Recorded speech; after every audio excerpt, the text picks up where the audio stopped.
যুদ্ধের ময়দানে শুধু গোলা বারুদি নয়, গুরুত্বপূর্ণ হয়ে ওঠে সেগুলোর উৎস।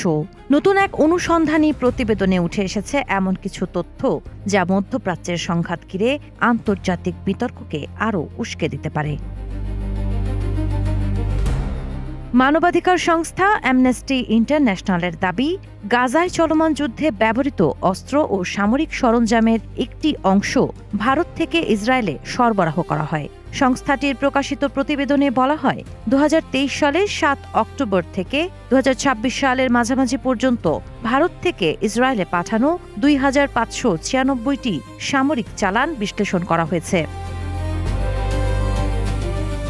প্রতিবেদন অনুযায়ী এসব চালানে ছোট অস্ত্রের প্রায় ৩,৯০,০০০ যন্ত্রাংশ, ৫,৬৪,০০০-এর বেশি বিস্ফোরক অস্ত্রের উপাদান এবং শতাধিক সামরিক যানের যন্ত্রাংশ ছিল।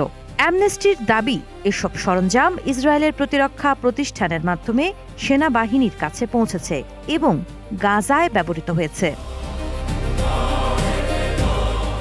সংস্থাটির মহাসচিব অ্যাগনেস ক্যালামার্ট অভিযোগ করেন, আন্তর্জাতিক উদ্বেগ ও আদালতের নির্দেশনা সত্ত্বেও ভারত ইসরায়েলের সঙ্গে প্রতিরক্ষা সহযোগিতা অব্যাহত রেখেছে।